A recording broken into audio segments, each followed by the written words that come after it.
Hi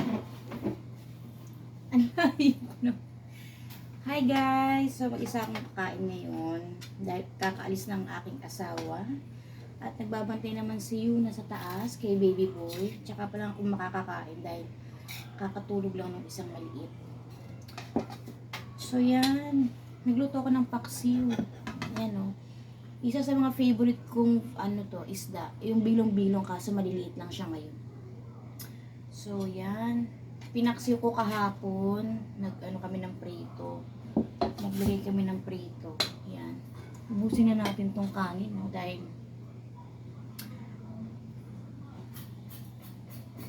kanin is life. Ayan. So meron din tayong prito dyan. Ito niluto to ni Ate Yuna. Ano to, tortang may ano ata to. Hindi ko ma-distinguish kung ano to.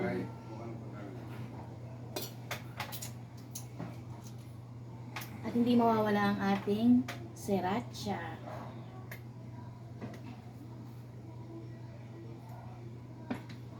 Ayan. So magkakamay na lang tayo, no? Ang sarap ng paksiw ko, boy!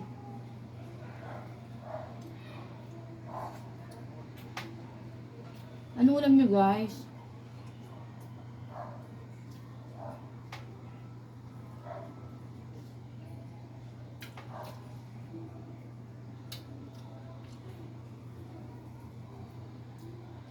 San Marino ata, ito na may itlog.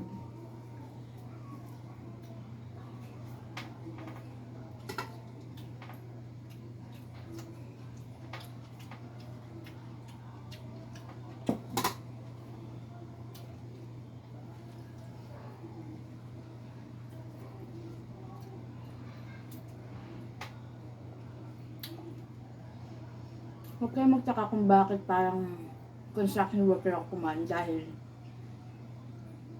ganyan talaga pag breastfeeding, mom. Talagang napaparize ka ng marami.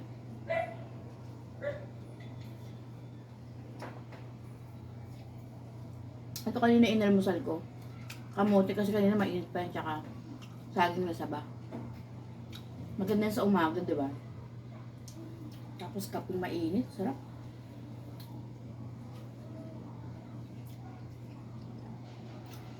Wala masyadong hangin niya kasi nakasara yung bintana.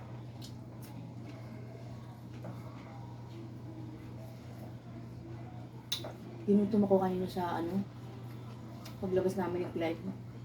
Kaya pag uwi naman ng Clyde, tulog naman siya.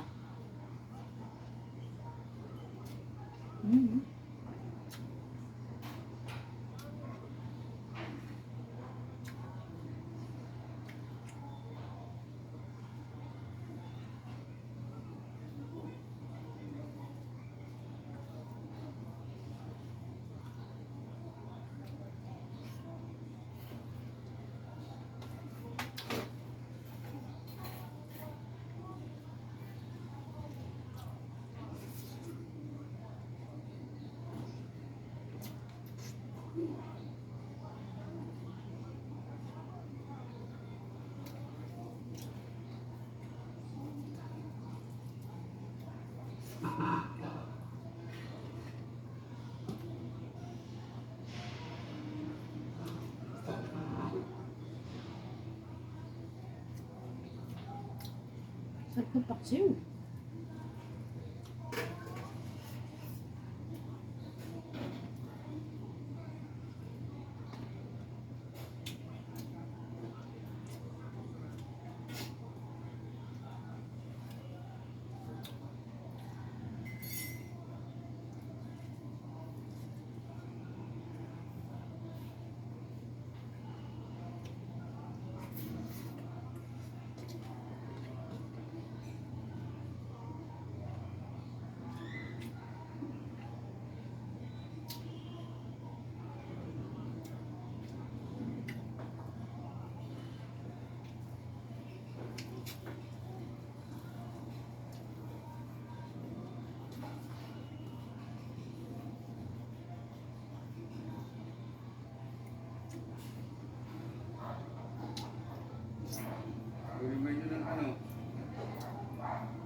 Ang liit ng bilong-bilong ngayon na nabili ni Marvin. Pero syempre, ang sarap-sarap pa rin talaga nito.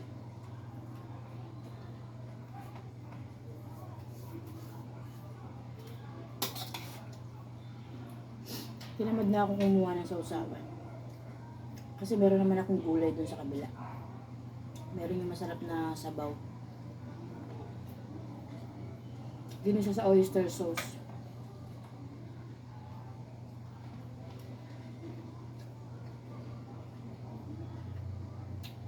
Dapat pala nag-live na lang ako, no?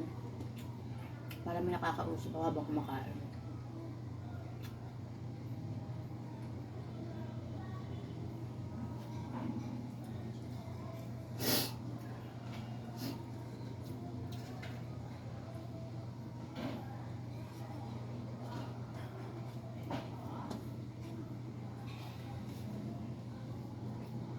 Sarap talaga ito. Kasi medyo napaalat yung gawa ko.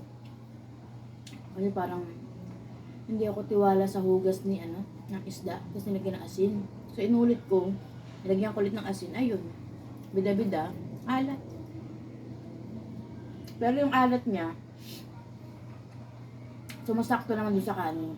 Kaya hindi mo rin kailangan mag-asin. Kasi usually meron akong asin sa gilid eh. Ngayon hindi ko na kailangan kasi medyo maalat na nga yung isda. Paalat yung timpla.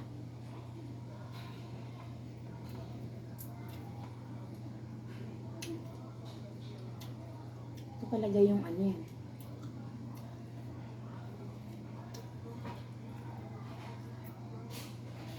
talaga yung pagkain. Hindi yung puros manok baboy na lang.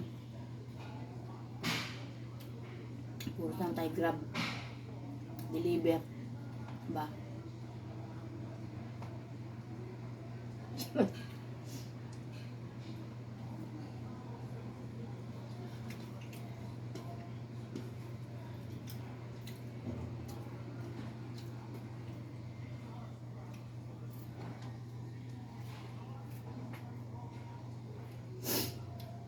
So, sabi ng mga doktor, dapat inuuna daw yung fruits.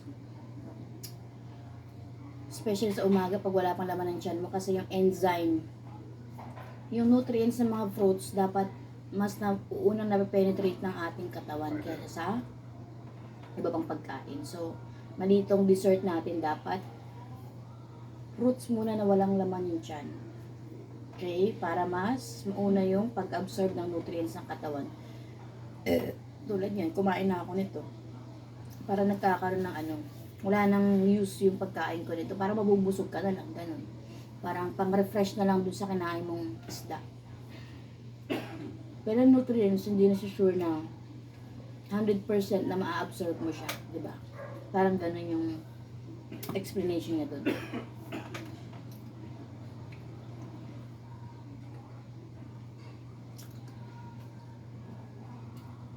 Mo, kahit pinaka yung balat niyo, sarap pa din.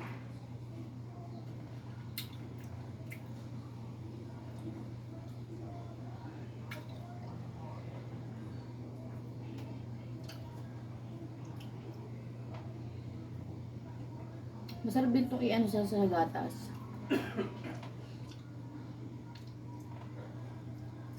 Ilagay, partner siya.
Baka mo na yung gasam.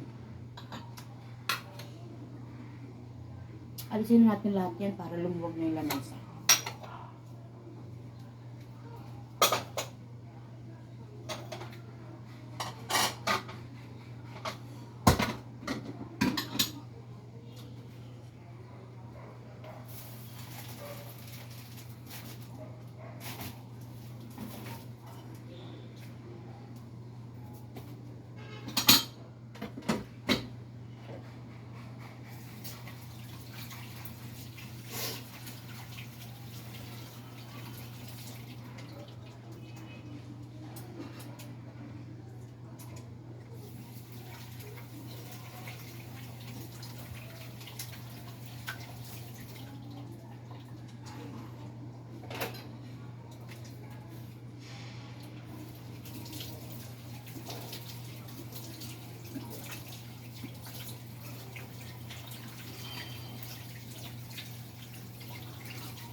Thank you, Lord. Thank you so much, Lord, for all the food that we're about to receive every day. Amen. Thank you so much for watching, guys. Bye for now.